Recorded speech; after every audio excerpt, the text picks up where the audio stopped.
Hey, welcome back to Torah and Psychology, the best show not on Netflix.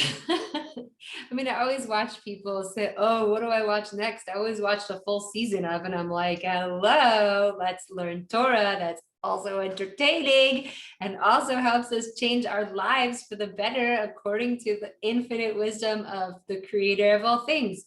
Yeah, I don't have to tell you, you're already watching. I just get so excited sometimes because I'm so proud of us. Look how we're spending our time. We're spending our time delving into our own psyche, into our own psychology, applying Torah wisdom, and also it's fun. So yay, go team, go us.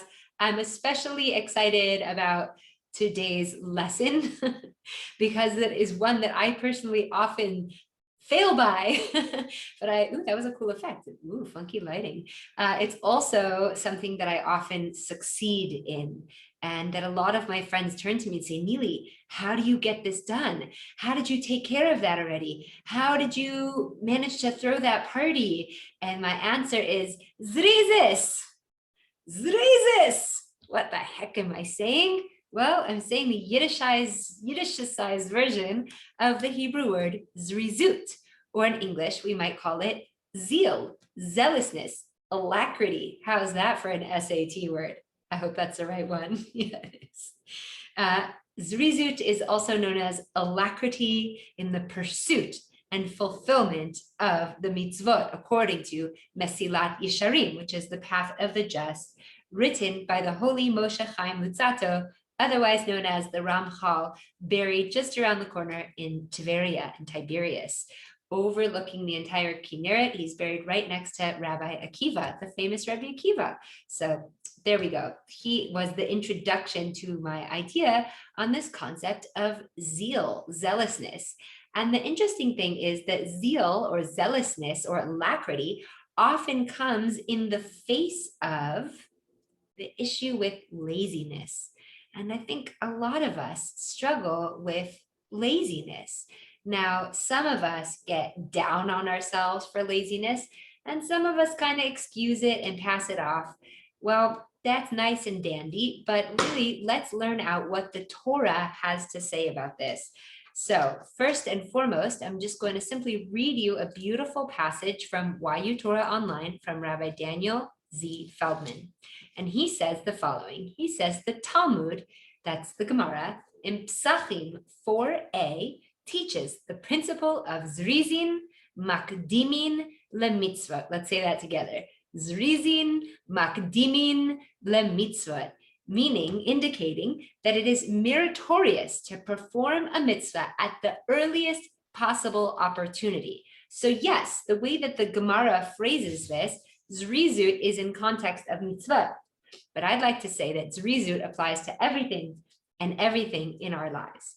He says the Talmud traces this to the attitude of Avraham prior to the Akedah, because it says that he got, the Akedah is the binding of Isaac, the binding of Yitzchak. It says that he got up early, he was on his way, he saddled the donkey by himself. And that's a big deal because Avraham back in the day was like the Mac Daddy. He was like the guy. He's like one of the richest people and the most famous people in the world. What's he doing saddling his own donkey? Well, he wanted to do it with zest, with zeal, because this mitzvah, and considering the mitzvah, this is even more impressive. Go sacrifice your own son. I'm on it, Hashem. Right? So prior to the Akedah, and the Mishnah in Megillah 20b states that all day is acceptable for daytime mitzvot, but the Rashi notes that the mitzvot are valid despite neglecting the mitzvah of zrizin. So basically, the implication is that the principle is a biblical imperative that had the potential to invalidate the mitzvah without the Mishnah's statement. The Turei Even argues against that even being a possibility. So essentially, we have a big debate here. And the question is zrizut, zeal, is it a mitzvah in and of itself? And if you do not practice zrizut, then you are negating the mitzvah or you're missing an opportunity. Or is zrizut kind of like a bonus, right? They call it mehudar, like you're going to do hidur mitzvah. You're going to glorify your mitzvah by doing it right away. So that is the general Torah perspective on it. And with a bit of research, I came to learn that it really is it's a machloket. There's different opinions. If zrizut is necessarily a part of the mitzvah, and if you don't do it, then you're in trouble, points down, don't get the mitzvah. No mushroom from Mario Brothers, right? You know what I mean? Or is the question, like I said, is zrizut just like an extra, a bonus, and you made your mitzvah so beautiful with it? So this question is something that we can navigate on our own, but I want to talk about it in terms of our own life. So it says, again, according to the Ramchal, that it takes intelligence and foresight to save oneself from what? The Yetzer Hara. That the Yetzer Hara, it gets its hold on us, right? And it's like, you see a poor person across the street, you might think like, oh yeah, I could get them charity. But by the time you approach them, if you haven't reached into your bag, are you actually going to give them the charity? No way, Jose. Because like, oh, I'm walking by and I already passed you. I don't have time because I have to go get pizza or whatever the struggle might be. The Yetzer Hara, it's really, really clever. And even when we have intention to do something good, and again, it doesn't have to be about giving tzedakah. It could be about making your bed. It could be about opening the fridge to make something healthy as opposed to popping Oreos, or, it could be really anything that is good for us. If it's good for us, well, then the Yetzer Hara knows what to do. It's got to come in and try to stop it from happening, because that good thing is going to help us grow and shine our light. And if that happens, oh no, the Yetzer Hara is out of a job. So one of the Yetzer Hara's favorite ways to destroy any possibility for our human growth or for our opportunity to do mitzvah is with the quality of laziness, stealing from us our zrizut, our zeal, our zealousness for the mitzvah and for life. And you see, the thing is that laziness, it's a little bit a part of our nature. And I'll explain why. Because laziness is the force that pulls us down, that makes us go slow. What is this like? Gravity, frankly. There is a force in nature, gravity, that literally pulls us down. And so, as above, so below, in the spiritual law, if it's true in the physical realm, it's also true in the spiritual realm. There are forces that want to pull us down, that want to keep us stuck, that want to keep us held back from going forward in our lives and doing whatever it is that we're meant to be doing here in this world, especially things that are good for us, especially mitzvahs, right? Like, why is it that we're never lazy about, changing the channel, or we're never lazy about going up to get chocolate, or we're never lazy to go get your chips or whatever your own taiva, your own desires are? Somehow, like, if it's a matter of rolling that joint or getting that glass of wine or whatever it is you do, we're not lazy for that. So why? Because the Yetzer Hara doesn't have to stop us. Likely it's not like the healthiest thing for us, and therefore the Yetzer Hara doesn't have to stop us. So you can note that wherever laziness, wherever gravity is pulling you down, that's because something good awaits you there. And this is the Yetzer Hara's opportunity to stop us from achieving that thing. By the way, so Rabbi Nachman just brings a beautiful Torah about gravity and laziness and heaviness, kaved, it's heavy, right? Even the month of Tevet, we fix the organ called the kaved, but actually we're fixing our kvedut, our heaviness, right? A lot of us tend to get in heavy or doom and gloom or despair or lazy. They're all the same quality that just wants to get us crawling in bed and going under the covers, and I'll see you later, right? There's these things that weigh us down. So Rabbi Nachman says that one of the reasons that he encourages his Hasidim to get up and dance, and literally you'll see the Manach guys like jumping, is because he's saying just as there's this force of gravity that pulls us down, there's also spiritual weight that pulls us down. And by the jumping, by literally lifting your feet off the ground and also clapping your fingers together, which brings together the 10 sefirot, the energetic channels, but primarily by jumping, what you do is you're severing those spiritual forces that pull you down. Every time you jump, it's like sing, sing, like a guillotine on the negative forces that want to pull us down into laziness or away from zrizut, from zrizitz. So I thought that's really fascinating. So if you're ever struggling with these forces that pull you down, you can literally just get up and put on a Rebbe Nachman song and jump. even if you're literally just jumping, not even as a form of dancing, these things, these activities can help break the spiritual and physical forces that pull us down. Okay. For example, as it encourages us to do in Pirkei Avot 5:23, be fierce as a leopard, light as an eagle, swift as a deer, and strong as a lion to do the will of God. And that is not random. It's not like the ethics of our fathers was like, oh, let's bring in some like trippy animal Torah to like really spice up what we have to say. No, in serving God and doing what's right and doing what's good for ourselves, we must be fierce as a lion, light as an eagle, swift as a deer, and strong as a lion. Because you know why? Because the Yetzer Hara is so strong that it will knock out any of our desires to achieve anything you want to achieve, whether it's in business, whether it's getting yourself to therapy, whether it's going to practice an instrument or get outside to exercise. Boy, oh boy, do a lot of us know about that Yetzer Hara. But they'll just knock out our zeal and they'll just usher in the laziness. Why? Again, it will prevent us from doing that which we're meant to do in this world. The reason we came here in this world, to refine ourselves, to help people, to connect to the Torah. Oh yeah, I should learn some Torah. Wait for it. No, I'll just watch something, or I'll just go get something to eat. So again, this is a very important lesson because it brings consciousness.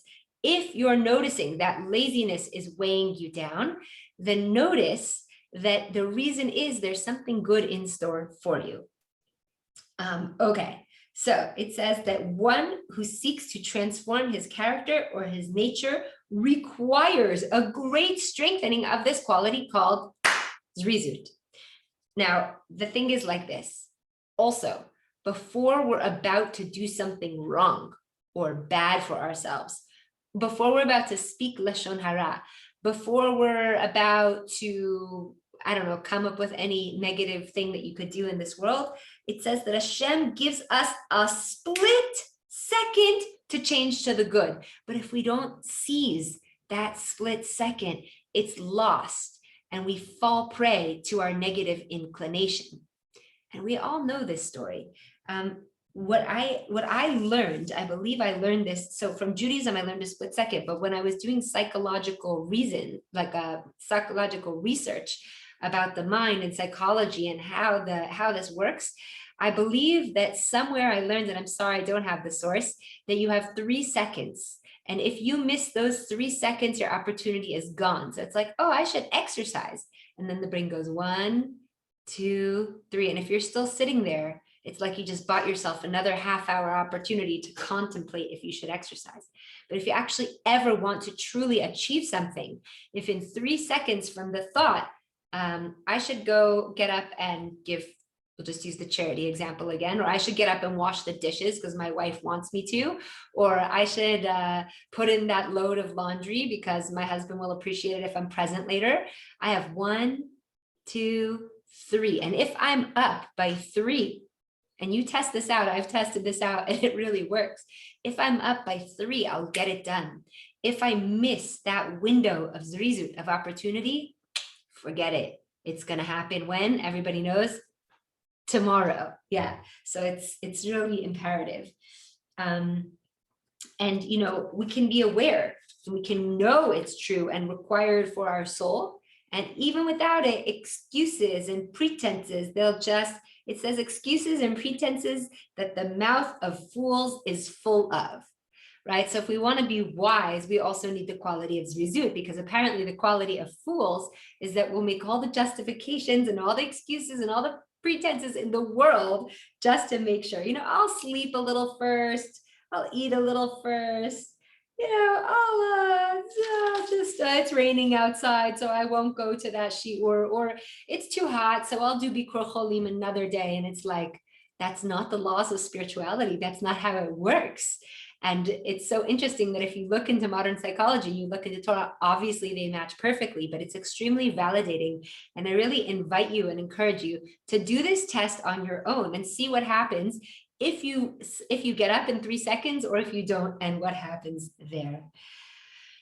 Okay, So, and we mamish have a very serious example of this in our tradition. Does anyone know when?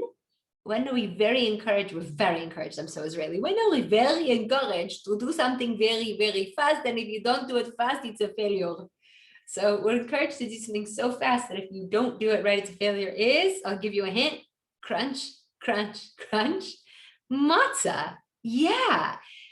Matzah, we have 18 minutes. After those 18 minutes, if you did not speedily prepare it, it's mamish, not kosher. You cannot allow or permit time to elapse.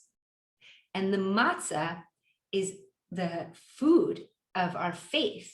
The matzah is the bread that humbles us, that allows us to become who we truly are, right? Bread, the idea of bread is arrogance. I think I'm something so much greater. I have my ego, I'm puffed up. It's not truly who I am. It's unfortunately the soul's pursuit of ego or glory. That's bread. I'm puffed up. Matzah is, now we're going to get humble and be who we truly are. And who we truly are is that person whose desires inside was worth to do the thing that's right. In fact, last night, oh, this is perfect. I'm so glad this happened. Just for you, 10 white camels, just for you, I buy you class on Zrizut. I think I'm funny. Last night, there was somebody who about a month ago, I did something less than kind, and I was with them again last night. It was very late at night. I was actually falling asleep amongst friends. And I had the thought in my head, apologize, Neely, apologize. And I didn't want to because I had reasons why I did what I did, and they did something first, and I was blaming them, whatever. And I said, you know what, if I don't do this right now, it's going to be another month or another year, or maybe I'll never say it. And so I literally, out of my mouth, I let it spill. Hey, I'm not going to say their name. I'm really sorry for the time that I did that. Had I missed that window of opportunity to apologize, forget it. Forget it. It mamish, just like the matzah, if you want to become who you truly are, that pure, beautiful neshama that we read about every single morning in Elokai, neshama, shenatata bi tehorahi, Elokai, God, neshama, my soul, shenatata bi, that you have given me, tehorahi, is beautiful and pure. When we work with Zrizu, we become who we truly are. That pure, inspired, motivated soul. You know, a soul is likened to a fire because a fire is always reaching up. It always wants to reach up. It always wants to grow. It always wants to reconnect to source, which is God. So too our souls. It's just the body, that this sack of flesh and, you know, I always do like this. I make my students flap their hand around until it feels awkward so they can recall that we're just a sack of flesh and bones, right? But this sack of flesh and bones, it's affected by gravity. It pulls us down. So we have to have a spiritual fight against it. Or let's say we can walk hand in hand with it if you don't want to fight. But one of the main tools for every mitzvah, for every opportunity to grow and become yourself, for every opportunity in character refinement is zrizut, doing things with alacrity, like the matzah, like Abraham, and many other times through the Tanakh that Rashi and the commentators always point out how, wow, this person moved with zeal. Many other circumstances happen like this. Also, there's stories with Joseph and the brothers and stories in Egypt and many other times where the characters moved with zeal and they're highly praised for it. In fact, we could just get Nike on our team. Just do it, right? Because that's really the trick. You know, your Yetzer Hara, your Yetzer Tov can be strong as all heck, but God gives us this trick called Zrizut. Just do it. In fact, I was at another friend's house and I saw a whiteboard, and on the whiteboard, the person had written, move me now and use me. Now I've been at this person's house quite a few times. And so I asked them, I said, what does it mean that you have written on your board, move me now? And they said, oh, I just want to turn it the other way. So I got up and I took the board and I turned it the other way. And I said to them, listen, by the time you wrote it down, you could have moved it. And they looked at me like, thanks, I wasn't up for criticism. But actually it was, maybe that was tactless, but it was really from my heart, because they must have missed their 3-second or millisecond opportunity. Instead of moving the actual board, they just wrote on it, move me now. What takes longer? I think the latter. That person's Yetzer Hara must have got a hold of them. So the other perspective here in terms of mitzvot is we're meant to do for God what we want God to give, how we want God to do for us. So a lot of times we want, let's say, money or clarity or a salvation. Well, how would we feel if God's like, yeah, that's cool, I'll do it in like a month. Help, God, I'm really in need of financial assistance. Yeah, next year. Is like, no, when we want a miracle, when we want healing, when we want to find our soulmate, when we want to have our children, we want patience for our children, when we want a healing with our spouse or our partner, we don't want it tomorrow. We don't want it next week. We don't want it next month. We want it now. And it says that God treats us the way we treat him or her or it, however you want to refer to the divine. So too, we could see that if we are asking from God that all of our miracles and all of our salvations and all the things we're praying for should happen literally now, right? What are we saying? We want Mashiach now. We want Mashiach now. We want Mashiach now. We don't want to wait. Like, we don't want to wait. And if that's true, well, God also doesn't want to wait. Also for the kindnesses we do for others, but even more so, and I think this is where it really begins, is with ourselves. Yeah. You know, a funny example, but I believe it's really pertinent, is a lot of times, at least with women, when women have to use the restroom, they don't just get up and go. They'll actually wait until it's intolerable or until they're stuck in a bad situation or until they're in pain. And I think this comes from a cultural narrative of not listening to the body, not listening to our intuition, not listening to our thoughts. Our thoughts, our body, when they speak, in a way, it's a form of God speaking with us.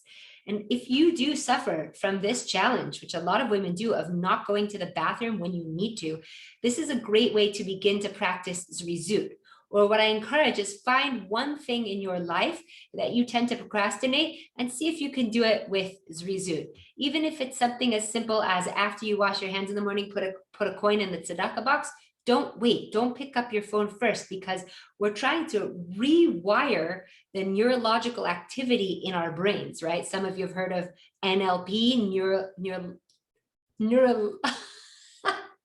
neuro-linguistic programming. I don't know, I think I just may have got that wrong in the moment of my beautiful shear here, but NLP, it teaches us how to retrain our brains how to actually work differently and think differently so that we could take on this quality as a lifestyle habit. Okay, so here's also what I want to say about laziness on the other side. Because I talked about how zrizut, zeal, alacrity, it's a godly quality. We ask God to perform for us immediately, to save us immediately. No one is saying Mashiach 2030, Mashiach 2045. No, we want Mashiach now. And if that's true, that we want to do like God and we want God to do for us, I want to bring you into a very deep psychological insight about the opposite, which is the struggle with laziness, which I do believe most of us in some way, shape, or form struggle with. You're not alone. Key and core of all Yetzer Haras is not to let the extra Yetzer Hara of judgment then come in and make us feel horrible about things we already struggle with, okay? The struggle is bad enough. We can love and accept ourselves. And from that place, we will grow and morph. But here's the thing with laziness, is when you're doing shadow work, right? Which is one of the things I practice in my practice. You're looking essentially for forms of polarity, which is, even though I've developed this one quality, or I have this one quality which I don't like, because of it, I've also become something else tremendous. So the example I often give for this as a performer is that performers often feel not good enough. And because they grew up feeling not good enough, they end up being these spectacular performers, right? Test it out. Or for example, someone that grew up feeling like a failure, or like they failed at life, or they got that message growing up, they'll turn around and become an inspiration, right? They say about TED Talks, it shouldn't be called TED Talks, it should be called Failure Talks, because all the people that became so inspiring came from a place of failure or feeling like a failure. It doesn't mean they actually failed. So I want to take a moment and look at laziness, because the quality of laziness, anyone who struggled with the feeling that they were lazy or they were criticized for being lazy as they grew up, it is in the same category as I'm disgusting, I am revolting. And what's interesting is that the polarity for laziness, if we look at that one place in my life where I'm definitely not lazy, and on my best day, I might find that actually I'm something in the form of godly, sacred, angelic. It's not an easy thing to process upon first understanding, so I'm asking you to simply take my word for it. But that the polarity of the quality or the fear of being lazy is this ability or this quality of being godly, holy, sacred, divine, and angelic. And why is that so very interesting? Because what we said is that God, we ask for God and we demand of God and we expect of God that his Yeshuot, his salvation should be immediately. Even one of the sentences that gives us the most strength is this idea, Yeshuat Hashem keheref ayin. The salvation of God can be in the blink of an eye. Like one day you were crying for your soulmate, you get on the bus and they're there, right? We ask for this power because we know that a godly, holy, sacred, angelic being is beyond space and time and can do miracles without any waiting or hesitation or painful suffering wait. So what's very interesting when we're talking about zeal, zrizut, zrizis, and we're talking about it in contrast to the pull, the spiritual pull of gravity of laziness, that actually the equal and opposite force, the polarity is a more accurate way of saying it, is this quality of godliness. Because what's so awesome about God? He gets stuff done. He takes care of us. He makes it happen. I mean, God made this whole world happen. I don't think God was like, I don't know, should I create a world? Should I not create a world? Okay, I'm sure there was actually some debate within the Midrash. But frankly, when God wants something to happen, boom, it's there. And so that's a really godly quality in us. And if you take your mind to think about it, that laziness is really the quality that the Yetzer Hara really works with. It really uses against us in order to prevent us from changing our character, from doing good deeds for other people, or from gaining momentum or doing items on our own to-do list to improve our own lives. And of course, that would make us feel all sorts of negative things. And once we feel all sorts of negative things, we certainly don't feel holy or connected. So actually, it makes perfect, beautiful sense why this one quality, according to the Ramchal and the Gemara and many, many writings and psychology, are aligned with helping us become our most godly self, with helping us manifest that which we want in this world. So I really bless us to take a new look at Zrizut, to use the intelligence and foresight to save ourselves from the Yetzer Hara, and to see what happens, maybe just to play with this week. And if you have a thought, oh, I should wash the floor, oh, I should call my friend Malka, oh, I should invite so-and-so for dinner. Of course, check in with your intuition and make sure it's right for you. Make sure the time is ripe. But if it is, if we can take action, we'll see that the ball starts rolling, the momentum in our life starts rolling, and we literally can become emotionally, spiritually, and physically the people we want to be and create the life we want to lead. So this special hack on the Yetzer Hara and a special trick towards godliness and manifesting. And I bless us to take it on and to throw the excuses out the window. And I just want to point out one more thing as I'm concluding, and that's the following. As I've said in describing my therapy practice, we are not our problems. A person is a person and a problem is a problem. So if you watched this episode now and you thought to yourself, oh gosh, that's me, I'm so lazy, right? I want you to pause for a minute, because a person is a person and a problem is a problem. So for example, when clients come into my office and they say, I'm depressed, right? I'll say, I don't believe you. And they're like, what? That's rude. How do you not believe me? So I'll explain it on one foot. If I think, oh, I'm depressed. Hello, my name is depressed. I'm no longer Neely. My name is depressed. Well, then here's me and here's depression. It's like all over me. There's nothing I should do. And I should probably have self-hate because I'm depressed or I'm lazy. I'm just lazy. That's who I am. I've always been lazy, right? I hear a lot of people expressing themselves like this. No, you're not. Hello, my name is pure, beautiful neshama, like we discussed in the beginning. Or hello, my name is your name, your essence. And I struggle with laziness, right? A person is a person and a problem is a problem. So if you got to the end of this video and you're like, yeah, but that's just me, that's just my nature. No, it is not. No, it is not. You are a pure, beautiful neshama, and many of us struggle with laziness. But you know what? From this place, we don't want the Yetzer Hara to come in and judge us. Like I said, oh, you're lazy, blah, blah, blah. You suck. Just stay in bed. You're never going to get it accomplished. Or you'll never be able to turn off Netflix, or you'll never take care of that project that you wanted. No, that's not it. Then I'll hate myself. Self-hate will just come in and I'll think I suck and I'm so bad because I'm lazy. No. Pure, beautiful neshama. Here's the struggle with laziness. And you know what I could do then? Laziness, go away. I don't like you. You wonder, how does laziness manage to do this to me? What could I do back to laziness? I'm going to work Zrizut on you, laziness. I'm going to work within 3 seconds the next time a good idea comes about. We can hate on laziness, but God forbid, never, ever to hate on ourselves. So may we be blessed with alacrity in the pursuit and the fulfillment of mitzvot, alacrity in the pursuit of taking care of ourselves and our homes and our lives and the people around us. And may we feel so good and so much spiritual zest and renewal for breaking these spiritual forces of gravity. Ken Yehi Ratzon. See you next time on Torah and Psychology. Thank you for coming.